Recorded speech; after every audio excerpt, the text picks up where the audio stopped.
Muito bem, sem mais delongas eu quero iniciar aqui a mensagem dessa noite. Pega a sua Bíblia, você trouxe sua Bíblia aí? Estou com a Bíblia nova, estou amando Bíblia menorzinha agora, para trazer para o culto, viajar, levar para vários lugares. Então, de vez em quando é bom dar um update na Bíblia, você ter páginas novinhas e te inspirar a você ler tudo de novo, marcar tudo de novo.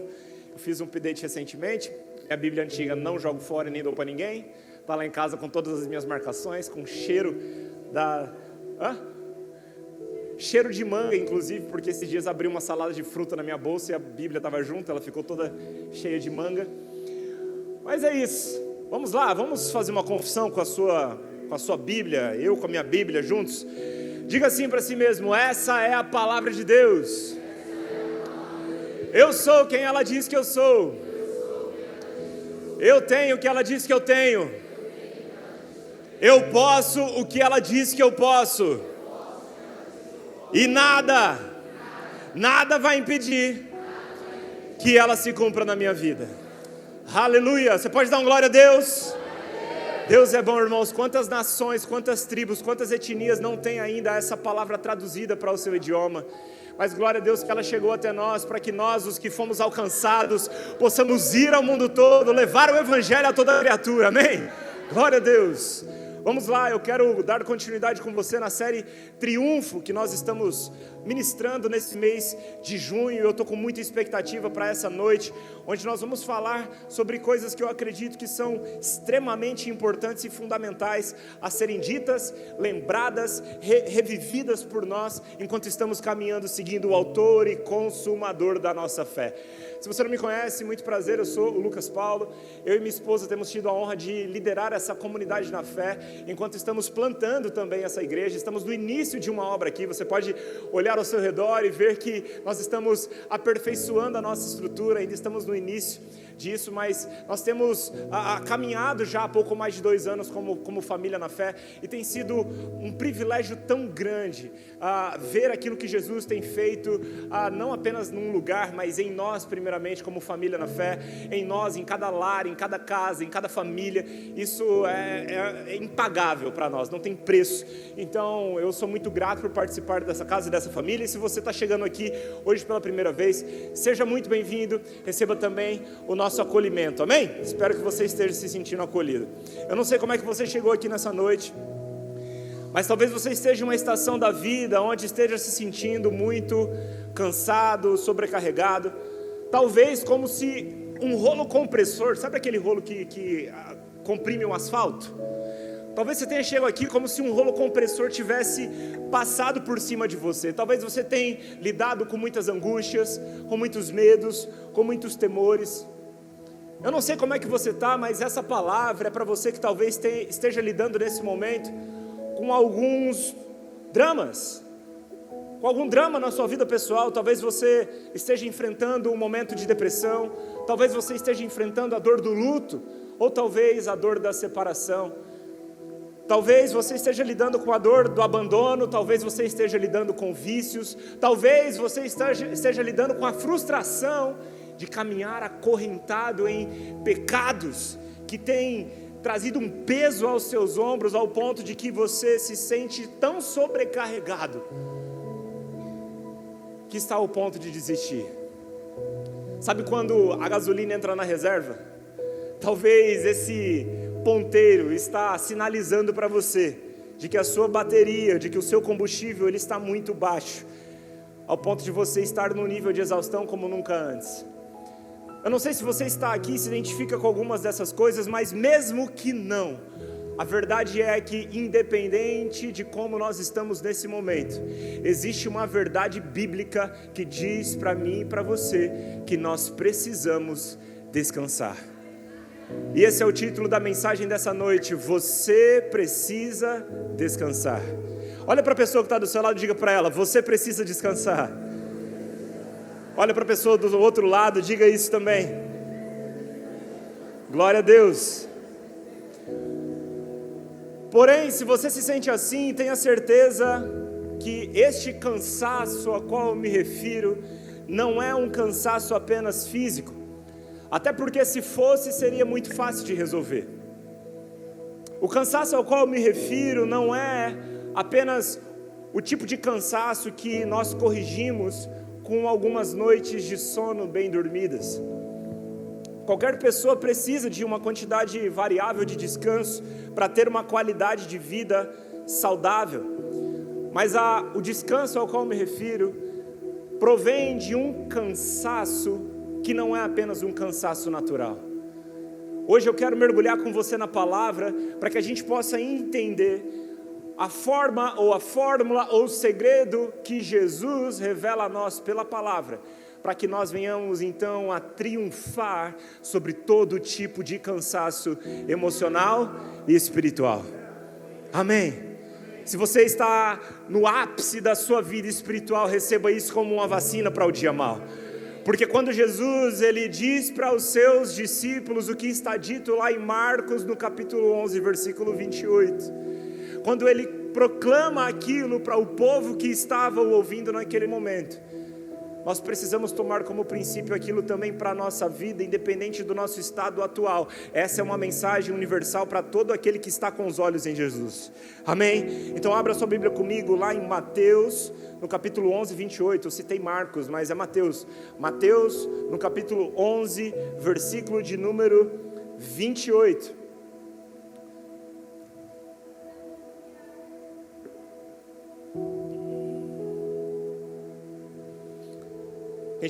Quem chegou lá diz amém. Se você não chegou e quer acompanhar no telão, estou lendo na versão NVT, e a minha Bíblia diz assim: venham a mim todos, quantos? Diga todos. Venham a mim todos vocês que estão cansados e sobrecarregados. Repita, cansados e sobrecarregados. E Jesus continua dizendo: e eu lhes darei descanso. Repita, descanso. Aleluia. Verso 29, Jesus continua dizendo: tomem sobre vocês o meu jugo. Deixem que eu lhes ensine, pois sou manso e humilde de coração, e encontrarão descanso para a alma. Quantos aqui precisam de descanso para as suas almas? Aleluia. Jesus termina então esse trecho dizendo: o meu jugo é fácil de carregar e o fardo que eu lhes dou é leve. Aleluia. Feche os seus olhos. Senhor, nós te damos graças pela sua palavra. Ela é lâmpada para os nossos pés, ela é luz para os nossos caminhos. Então nós oramos, Senhor, para que a luz que emana do Evangelho de Cristo Jesus ilumine, Pai. Ilumine esse texto, ilumine a nossa vida, ilumine o nosso coração, ilumine tudo aquilo que está escurecido na nossa vida. Nós desejamos, Pai, ser guiados pelo Seu Espírito, sermos guiados pela verdade da palavra, sermos guiados pelo autor e consumador da nossa fé, sermos guiados pelo nosso Criador. Que esse texto não seja um mero texto informativo para nós, mas que esse texto que emana o conhecimento da verdade dos céus possa gerar transformação em nós, desça como uma revelação aos nossos corações. Por isso eu oro por cada mente, eu oro por cada coração aqui nessa noite. Eu declaro que nenhuma armadilha de Satanás vai ser suficiente contra a palavra do Senhor, porque a palavra de Deus não volta vazia. Eu declaro que ela vai frutificar na sua vida nessa noite. Aleluia! Glória a Deus. Contextualizando um pouco aqui, Jesus, ele está trazendo uma mensagem muito profunda ao povo que ali o escutava. Fazendo um pouco da etimologia bíblica para você poder captar o que está por trás dessas palavras. Essa palavra cansado é uma palavra que provém do original kopos, que significa ou dá uma ideia de alguém triste, alguém abatido, alguém fadigado por um intenso esforço. Por sua vez, a palavra sobrecarregado, ela provém do original fortizo, que dá uma ideia de alguém oprimido pelo peso de uma grande carga. Eu estou há um tempo treinando, na academia, estou buscando evoluir aos poucos. Eu e minha esposa, eu sou inspirado por essa mulher de Deus, porque ela é minha maior inspiração fitness. Olha o braço dela, gente, é mais forte que o meu. E eu não sei se você já fez academia, não sei se você já fez alguma atividade física, não sei se você já lidou em buscar estender ou ultrapassar os seus próprios limites físicos, mas a verdade é que você não consegue fazer isso da noite para o dia. Você precisa de treino, dia após dia. Então você começa a evoluir as suas cargas e isso denota um crescimento em força que consequentemente também vai trazer normalmente um volume muscular maior, se isso for bem associado à sua dieta, ao seu descanso, amém? Só que o que acontece se você chegar na academia hoje, você não malha, ou você malha e você tentar colocar o dobro do peso que você aguenta lá, o que é que vai acontecer? Talvez você até aguente fazer uma repetição ou 2 repetições, mas a verdade é que você não vai conseguir desenvolver esse exercício como deveria, porque existe uma sobrecarga sobre você. Você está tentando levantar, você está tentando suportar um peso que você ainda não está pronto para fazer, você ainda não está pronto para carregar, amém? Sei que talvez isso seja frustrante para alguns, chegar na academia e colocar 5 quilinhos de cada lado do supino. Oi? Só o quê? Só a barra. Mas está tudo bem, são processos. Não tem como você colocar mais peso do que você pode aguentar, por quê? Porque isso vai acabar no final do dia fazendo mais mal do que bem. Faço essa paráfrase, eu tento ilustrar isso para você, para que a gente possa entender na íntegra a mensagem espiritual que Jesus está trazendo para nós. Em outras palavras, ele está dizendo, não adianta você tentar carregar um peso que você não é capaz de suportar. Não adianta você lidar com uma sobrecarga, por quê? Porque isso vai te fazer sucumbir. Não é sustentável, não é sábio. Você até pode tentar ou conseguir por um tempo, mas a verdade é que a longo prazo, isso vai te fazer mal. Então Jesus, ele faz esse apelo, ele faz esse convite, vinde a mim todos vocês que estão cansados e sobrecarregados, eu lhes darei descanso, eu vou prover esse alívio que você precisa, amém? Mas é interessante a gente perceber, volta lá comigo, Natan, por gentileza. É importante a gente perceber que Jesus, ele não apenas propõe no seu convite um alívio para quem está cansado e sobrecarregado. A Bíblia diz na continuidade, pode passar para o verso 29, que ele diz, tome sobre vocês o meu jugo. O que parece um pouco contraditório, porque Jesus está convidando pessoas até Ele para que Ele dê descanso, mas na seguida Jesus fala, tome sobre vocês o meu jugo. Se você não sabe o que é jugo, essa é uma peça para atrelar animais a uma carroça ou um arado, por exemplo. Ou seja, o jugo é uma peça que existe para tornar funcional o carregamento de um peso. Ora Jesus, talvez você pense, como é que eu vou estar aliviado se você está me oferecendo um jugo? É por isso, meus irmãos, que a gente precisa olhar para a palavra e ir com respeito ao texto, porque as profundezas espirituais que estão por detrás disso aqui são muito maiores do que muitas vezes nós podemos ver com os nossos olhos naturais. A gente precisa ir com o nosso coração aberto para captar de fato a mensagem íntegra de Jesus aqui. E a mensagem dele, em outras palavras, é a proposta de uma troca de carga. Esse jugo ali, naquele contexto, ele era usado, né, com base nisso que eu te falei. Então, fazendo parte do contexto judaico, o povo judeu também fazia muita referência do jugo para carregar um peso com o jugo da lei. Jesus era um judeu, ele nasce dentro do contexto da antiga aliança. Nova aliança se estabelece na morte e ressurreição de Cristo Jesus.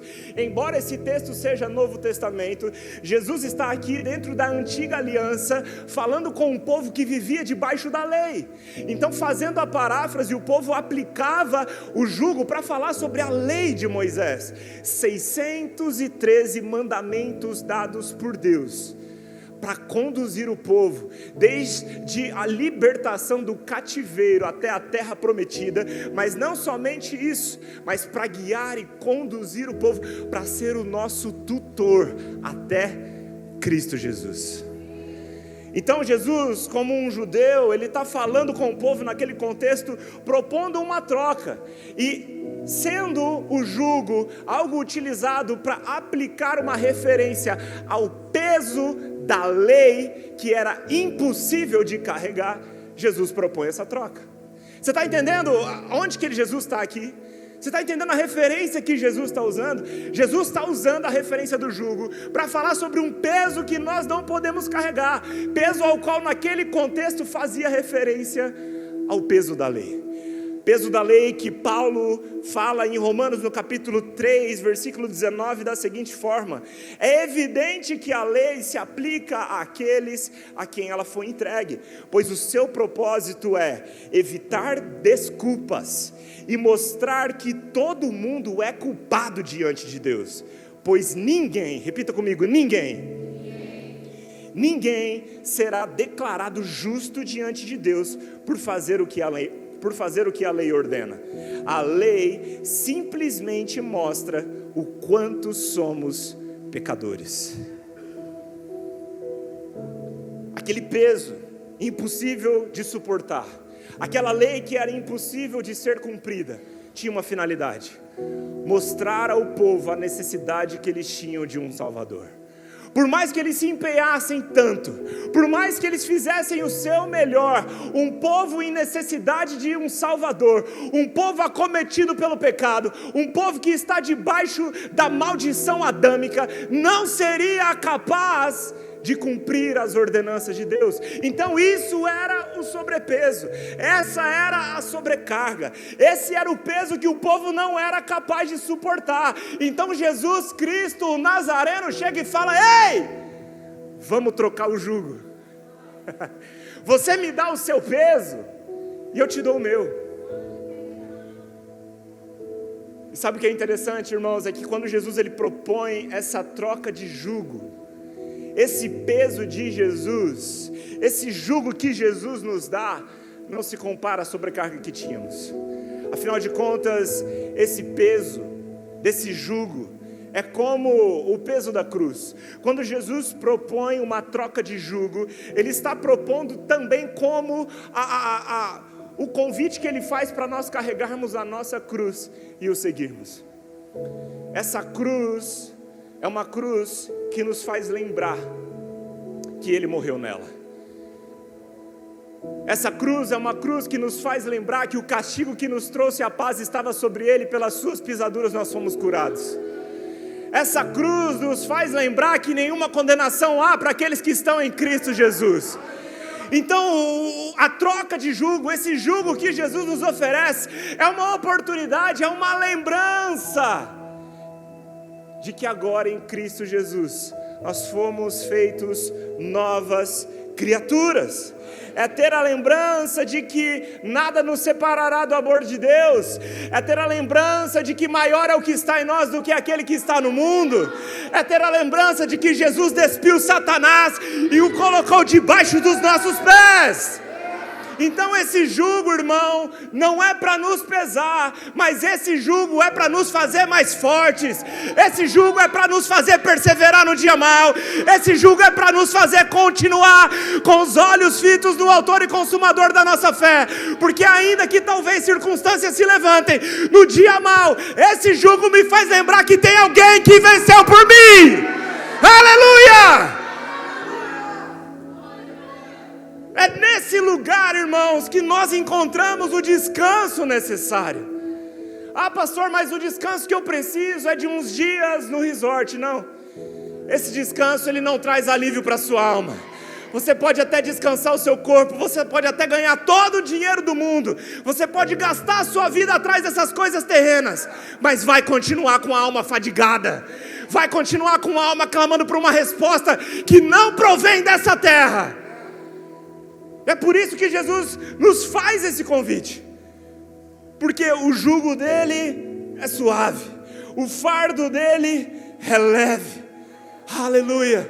E esse é o lugar de descanso que eu e você precisamos encontrar. Tem gente que veio aqui nessa noite só para aprender a descansar.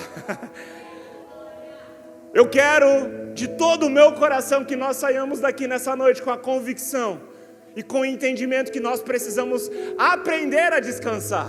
da maneira certa, num lugar que realmente nós teremos um alívio, um descanso para nossa alma de uma forma plena, e esse lugar tem nome, e o nome dele é Cristo Jesus.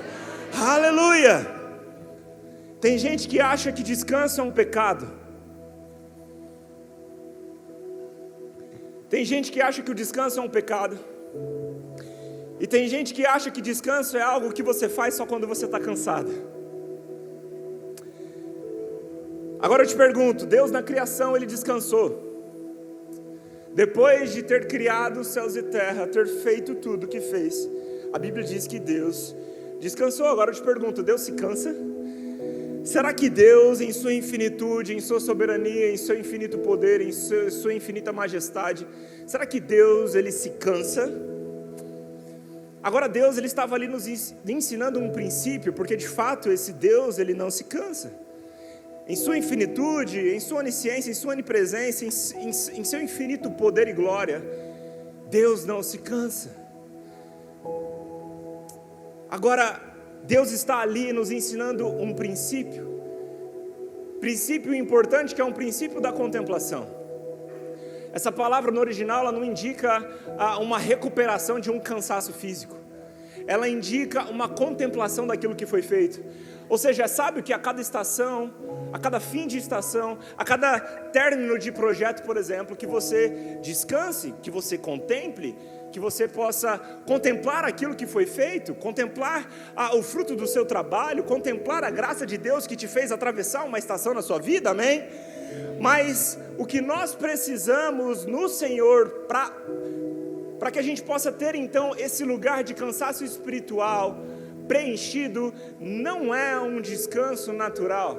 A Bíblia diz que ao cansado Deus dá força. Então esse tipo de repouso que nós precisamos é algo diferente.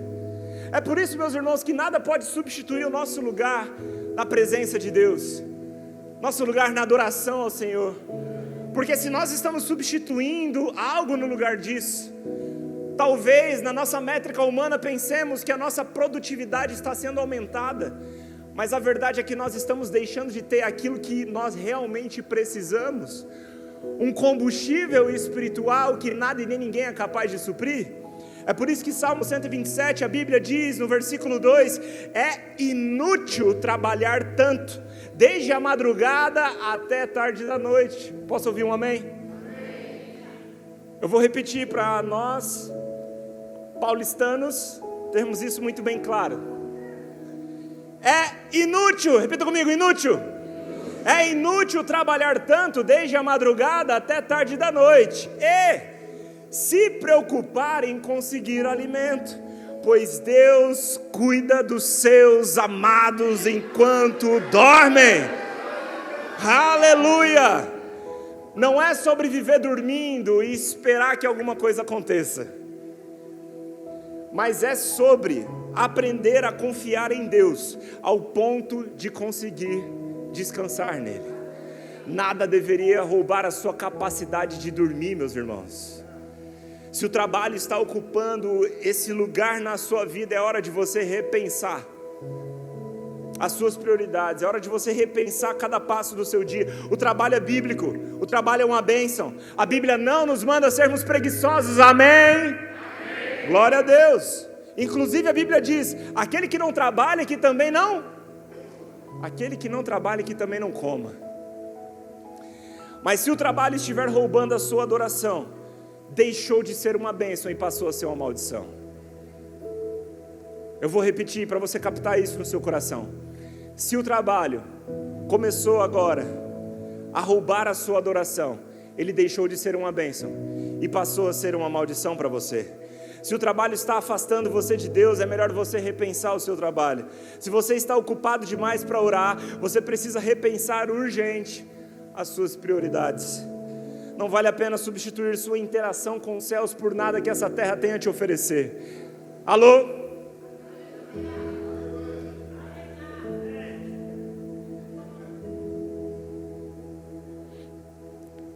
Volta e meia a gente precisa bater nesse ponto aqui em São Paulo. Isso é importante para nós, é importante para mim, é importante para você. O povo paulistano é um povo muito esforçado, gente. Eu falo povo paulistano me incluindo, porque todo mundo que vem para cá acaba se tornando parte dessa cultura, né? As pessoas olham para essa cidade tendo em vista as oportunidades de trabalho, não tem nada de errado nisso.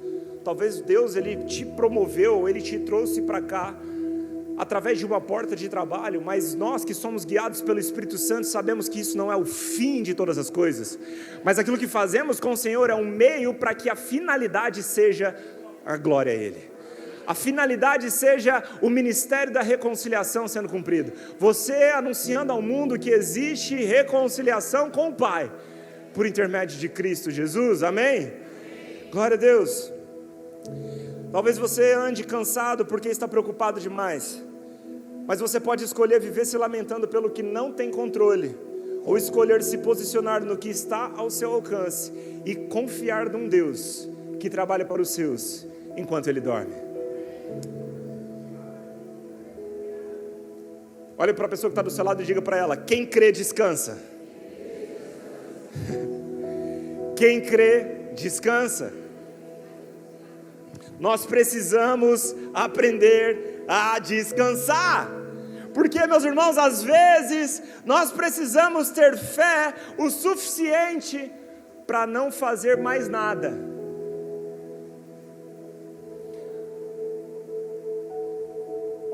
A fé que nós precisamos em alguns momentos, ela precisa ser tão grande ao ponto de não fazermos mais nada, para que então a gente possa então dar a oportunidade para que o Senhor faça aquilo que só Ele pode fazer.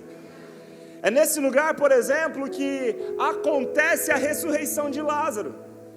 Jesus chora pelo seu amigo, Jesus chega abatido naquele lugar, em sua humanidade Jesus sofre, Jesus passa por um momento triste, mesmo sabendo que Lázaro ressuscitaria. Então chega o momento da ressurreição de Lázaro. Jesus está diante do lugar que ele estava posicionado e morto, e ele diz para o povo: rolem a pedra daí. E o que acontece são algumas desculpas naquele momento. A Bíblia diz que o povo responde: Senhor, ele está morto há 4 dias, disse Marta, a irmã do falecido. O mau cheiro está terrível. Repita comigo: terrível. Mas sabe de uma coisa que eu aprendo nisso? O Senhor, Ele não quer as nossas desculpas, o Senhor quer a nossa fé. E a Bíblia diz que a fé sem obras é morta. Então Ele está dizendo para aquele povo: arrasta a pedra. Ou seja, Ele está envolvendo o povo para participar do milagre que iria acontecer. O papel do povo era claro: arrasta a pedra. Por isso Jesus, Ele responde no versículo 40: eu não lhe disse que se você cresce, veria a glória de Deus? Então o que acontece é que o povo rola a pedra. E ao rolar a pedra, então, Jesus chama Lázaro para fora. Ao ponto de que o povo agora pode desfrutar daquele milagre. O povo pode ver com seus próprios olhos um milagre que só Deus poderia fazer. Você está comigo até aqui? Mas tem coisas que você precisa fazer, e tem momentos que tudo que você precisa fazer é descansar para receber. Talvez tudo que esteja faltando para você ver o seu milagre é ter fé o suficiente para aprender a descansar e então ver Deus sendo Deus. Se o povo talvez quisesse substituir o papel, eles tentariam talvez entrar e ressuscitar Lázaro. Mas esse não era o papel de Marta e Maria, esse não era o papel de ninguém ali, a não ser de Jesus. Agora a interação é: arrasta a pedra e deixa eu ser Deus. Arrasta a pedra e deixa Deus ser Deus na sua vida, meu irmão.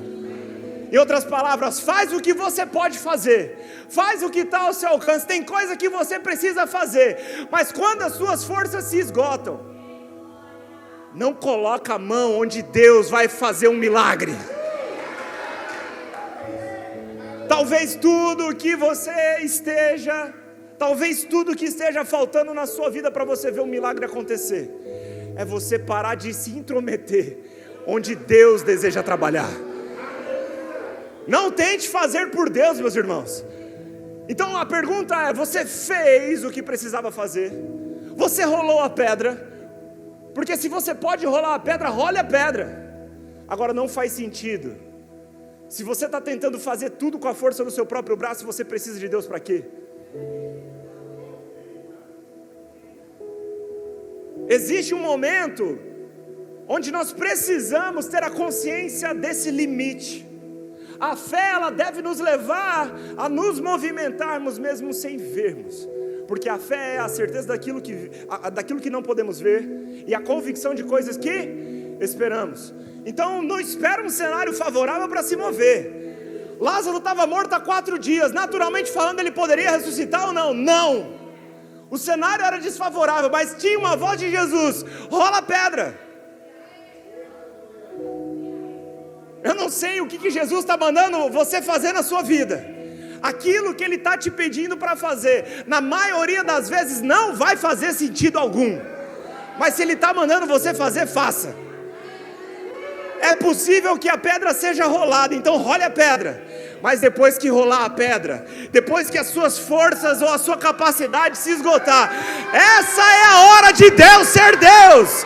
Essa é a hora de você sair da frente. Essa é a hora de você descansar na capacidade do seu Pai, aquele que trabalha para os seus enquanto dormem, aquele que trabalha para aqueles que nele esperam, aquele que é o autor e consumador da nossa fé, aquele que na cruz do Calvário levou o meu e o seu pecado, aquele que ressuscitou dentre os mortos, nos ressuscitou com Ele, nos deu a vida eterna.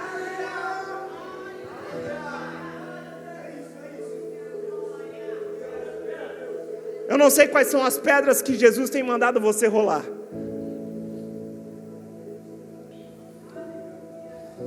mas eu sei que ao rolar a pedra, você está abrindo espaço para um grande milagre acontecer. Ao rolar a pedra e depositar a sua confiança naquele que você está ouvindo, um milagre vai acontecer. Quando as nossas forças chegam no limite, é hora de Deus agir. Quem está comigo diz um amém. Me ajuda a pregar, vamos lá, nós já estamos caminhando para o final. A falta de descanso vai te impedir de viver promessas, mas ao mesmo tempo, Salmos 46, versículo 10 diz para cada um de nós: aquietem-se e saibam que eu sou Deus. Você já fez o que deveria? Olha para o seu irmão e diga para ele: você já fez o que você deveria? Então deixa Deus ser Deus. Aleluia. O descanso, meus irmãos, é maravilhoso porque ele traz algo para nós que só de fato o descanso nele tem a capacidade de nos trazer, que é o aumento da nossa consciência da presença dele. Quando você é capaz de descansar e confiar num Deus que você não pode ver, seu nível de dependência e fé no Senhor aumenta. Talvez você esteja esperando por um novo nível de fé para agir, mas a verdade é que se você quer um novo nível de fé, um novo gigante vai ser apresentado ao seu lado. E aí, para enfrentar esse gigante, você só consegue se você estiver num lugar de descanso. Você só consegue se você estiver repousado naquele que de fato é capaz de providenciar um milagre que você precisa. Então, se você quer mais fé, espere por novos gigantes. Se você está no meio de um caos, isso é matéria-prima para Deus produzir um milagre. Arrasta a pedra e deixa Deus ser Deus. Aleluia, glória a Deus. Mas talvez o seu descanso seja, portanto, esperar que alguém faça algo por você. Talvez você esteja cansado esperando em alguém e não no Senhor a providência que você precisa. Mas pessoas bem resolvidas e maduras na fé não ficam esperando que alguém supra algo em você, quando Deus pode suprir de fato aquilo que você precisa. Ninguém é obrigado a te suprir de algo que só Deus pode suprir, amém? Talvez você foi vítima de uma injustiça, talvez você foi vítima de uma crueldade, mas o fato de você ter sido vítima não significa que você deve viver num vitimismo. Eu vou repetir: o fato de você ter sido vítima de algo não significa que você deve viver num vitimismo.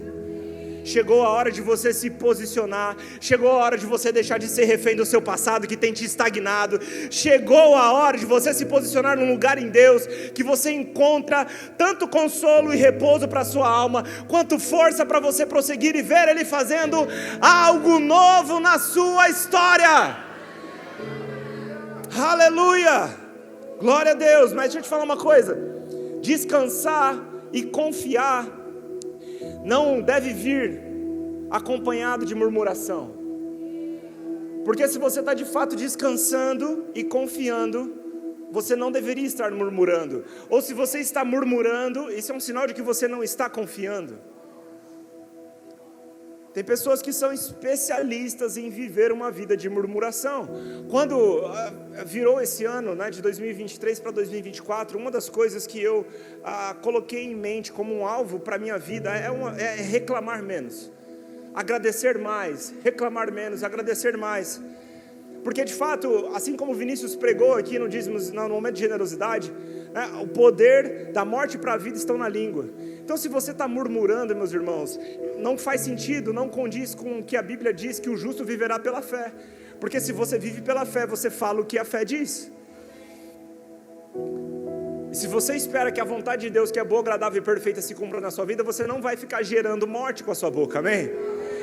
Então, olha, por exemplo, Israel estava prestes a entrar na terra de Canaã, mas existiram aqueles que começaram a murmurar, a murmurar e a murmurar. Deus já tinha libertado eles lá do cativeiro, Deus já estava agora prestes a fazer adentrá-los agora na terra de Canaã, mas existiam pessoas que ficavam murmurando. Eles não entraram, eles não desfrutaram da promessa. Então, talvez, meus irmãos, o que você precisa nesse momento é parar de confessar o contrário daquilo que você diz crer. Amém, aleluia. Olha só para a mulher do fluxo de sangue, por exemplo. Ela sofria 12 anos de uma hemorragia. Não eram 12 dias, não eram 12 meses, eram 12 anos. Um fluxo de sangue intenso, ao ponto dela ter gasto tudo o que tinha com médicos durante todo esse tempo. Ela poderia estar cansada, ela tinha motivos para talvez, numa perspectiva natural, viver murmurando, ela tinha motivos para desistir, mas o que ela faz é canalizar a energia dela e as palavras dela para dizer: se eu apenas tocar no manto de Jesus, eu ficarei curada. Se eu apenas tocar no manto de Jesus, eu ficarei curada. Aleluia. Você pode até ficar cansado, mas você não deveria escolher ficar cansado. Você não deveria escolher permanecer cansado. O cansaço pode até chegar, é comum que o cansaço chegue, mas não deveria ser normal para você ficar estagnado num lugar de murmuração. Nós precisamos canalizar aquilo que temos e somos, principalmente no momento de caos, para declarar o que a palavra diz sobre nós. Lá em Cristo Jesus, um toque no manto dele providencia para nós o descanso que nós precisamos, providencia o repouso que você precisa na sua alma, providencia o alívio que eu e você só encontramos nele. Deus não te quer inconstante, Deus não quer te ver começando algo e não terminando sempre. É muito frustrante começar algo e não terminar, e tem pessoas que vivem num ciclo de começar algo e não terminar, começar algo e não terminar. Mas deixa eu te falar uma coisa: desista de desistir. Desista de desistir e faça o teste de você canalizar tudo que você tem para tocar no manto de Jesus, para declarar o que a palavra diz sobre você, para ir até Ele com tudo que você tem e colocar dos pés dEle o jugo que está pesando sobre você, para derramar nele aquilo que está sobrecarregando a sua caminhada. Então nós encontraremos alívio para a nossa alma, então nós encontraremos o descanso que eu e você precisamos. Quando a gente está cansado, a gente pensa muitas vezes que tudo que precisamos é de um resort.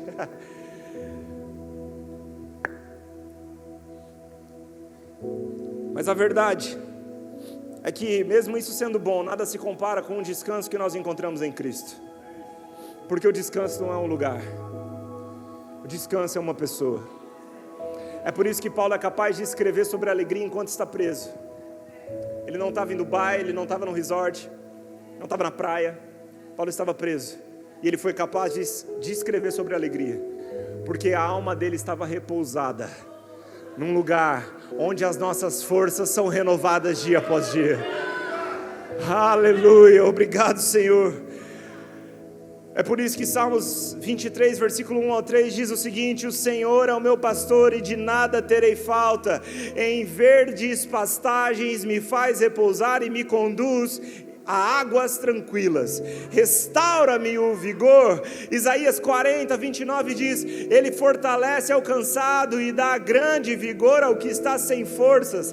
Até os jovens se cansam e ficam exaustos, e os moços tropeçam e caem, mas aqueles que esperam no Senhor renovam as suas forças, voam bem alto como águias, correm e não ficam exaustos, andam e não se cansam. Salmo 23 diz: o Senhor é meu pastor e de nada terei falta, como eu já li. Mas agora, meus irmãos, eu quero te reforçar o que a Bíblia diz. Deus está pronto para ser fiel àqueles que estão prontos para derramar aos pés dele toda a sua confiança e tudo o que possuem. Você está pronto? Para finalizar, em certo momento, Jesus está fazendo uma travessia com os seus discípulos, e eu usei essa referência há 2 semanas atrás, da mensagem Coragem para Continuar. Eu faço questão de reforçar para que você possa ter isso muito bem fundamentado no seu coração. Jesus está no meio de uma travessia, ele deu o comando para os discípulos entrarem no barco e irem para o outro lado junto com ele. Agora, no meio dessa travessia, levanta-se uma tempestade. Os discípulos ficam desesperados, vão até ele, e Jesus estava dormindo. O choque dos discípulos é tamanho com o fato de Jesus estar dormindo diante da tempestade, que eles dizem: Senhor, não se importa que morramos? Jesus se levanta e acalma aquela tempestade. Provavelmente eles pensaram: tem que ser muito louco para dormir no meio de uma tempestade, ou ser muito convicto do seu propósito. A verdade é que Jesus, ele acalma aquela tempestade que existia do lado de fora, porque não existia uma tempestade do lado de dentro dele. Você só será capaz de acalmar as tempestades que acontecem do lado de fora quando você for capaz, ou quando você estiver num lugar de paz dentro do seu coração. Não tem como você acalmar as tempestades que te cercam se dentro do seu coração existe uma tempestade. Mas quando os discípulos vão para Jesus e o encontram nesse lugar de repouso, eles agora encontram a resposta que eles precisavam para aquela circunstância. É nesse lugar de descanso que Jesus nos convida para estar, porque a solução não é o problema ir embora, mas a paz de Deus entrar. A solução não é o problema ir embora. Alô? A solução é a paz de Deus entrar. Se a paz de Deus entra no seu coração, você terá certeza de que tudo que você deseja não é a ausência de tempestade, mas é a paz que excede todo entendimento. Guarda sua mente e o seu coração em Cristo Jesus. Aleluia, porque essa paz, meus irmãos, não é a ausência de tempestade, mas é a presença de alguém chamado Jesus Cristo, o autor e consumador da nossa fé. Esse descanso não é um lugar, esse descanso é uma pessoa. Se coloque de pé no seu lugar.